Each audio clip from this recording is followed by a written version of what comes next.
Hello to all viewers of my channel.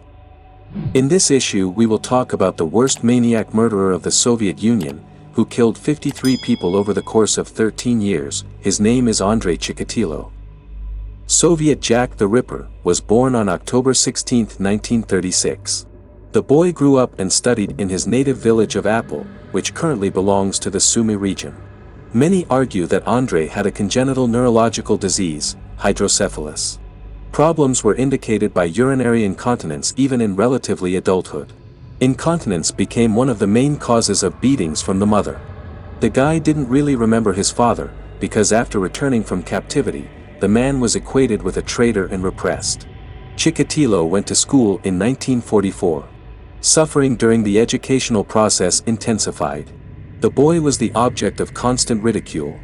Due to constant embarrassment, he could not study normally. He was afraid to ask questions to teachers and attract attention to himself. The children's psyche continued to be broken by the mother's stories about the terrible famine, during which Andrei's elder brother was eaten. Because of the terrible fear of being caught, the guy stopped going out in 1946, when famine came to the Soviet Union.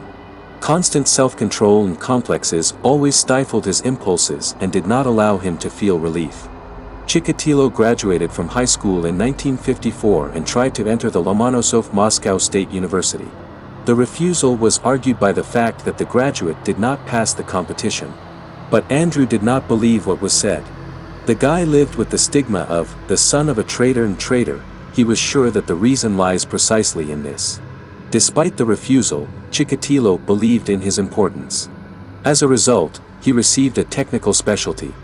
In the period from 1957 to 1960, the future serial killer has to endure a number of new problems. All this time he served in the army. There, he again proved to be the cause of ridicule, bullying and even sexual perversion by his colleagues.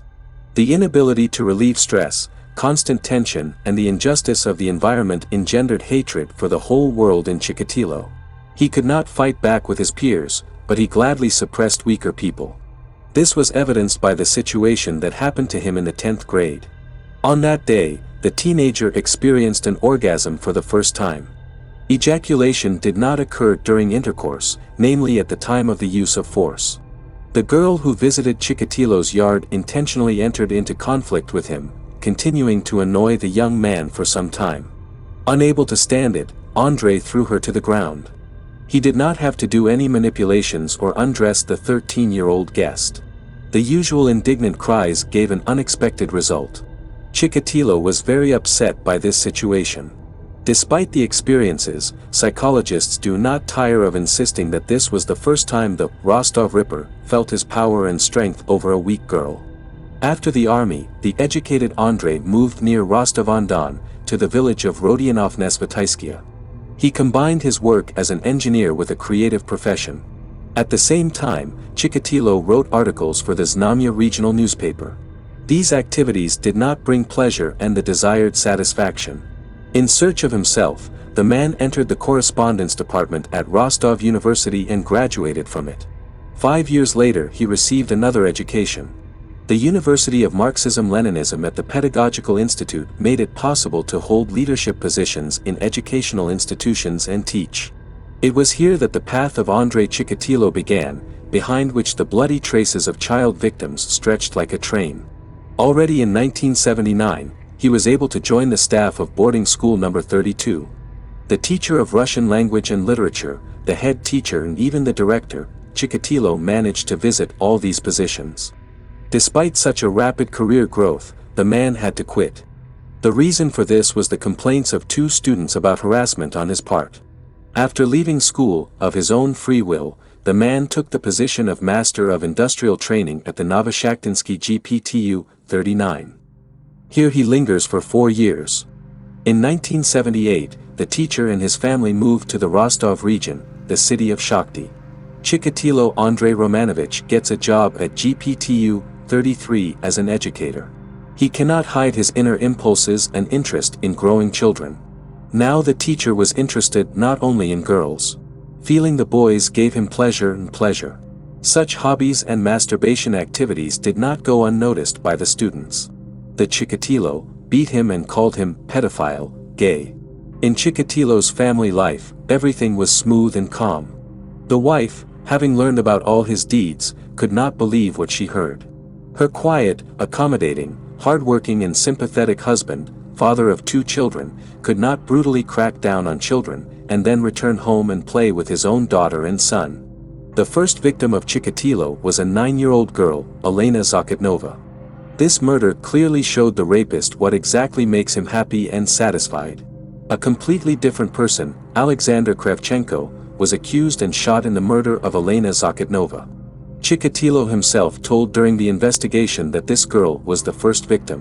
1982 was the beginning of a terrible nightmare and fatal for every inhabitant of the Soviet Union. Fear haunts parents and children. Police officers every month visit the forest belt to identify new corpses. The criminal brutally and pervertedly killed each of his victims. He cut off the testicles of the boys, gnawed off the nipples of the female sex and cut out their genitals, tore the tongue, clothes of the victims and scattered them around, inflicted numerous stab wounds, gouged out their eyes and in a perverted way performed sexual acts with using sticks and other improvised means. The reason for such cruelty and hatred of the genitals was his self-doubt. Chikatilo felt like an inferior impotent who could enjoy watching the torment of his victims. Law enforcement officers have been hunting for a well-thought-out maniac for several years. And only in 1990, Chikatilo managed to be detained. After another murder, the maniac went to the station, where he was detained by a police sergeant. The young man asked the man to show his documents.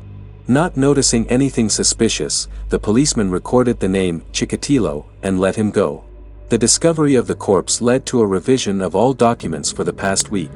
Faced with the familiar surname Chikatilo, the operatives began planning an interception mission. Caught a maniac when he was returning home from the store. The man began to speak only on the 10th day from the moment of detention. At the trial in 1992, the killer was accused of 56 murders, and his guilt was not proven in several dozen crimes. Chikatilo was sentenced to death, which satisfied every person sitting in the hall. Furious parents dreamed of committing lynching, and only a high iron cage saved this maniac. The criminal was in the Novichokhovsk prison. He wrote a large number of letters to the president, asking for pardon and saving his life. All requests were denied. On February 14, 1994, the bloodthirsty sadist, the destroyer of children and women, Andrei Chikatilo, was executed by a shot in the back of the head. At present, this sadist and pervert has not ceased to be talked about. Films and numerous programs have been made that tell the story of a child who was slaughtered as a child, who turned into a real monster.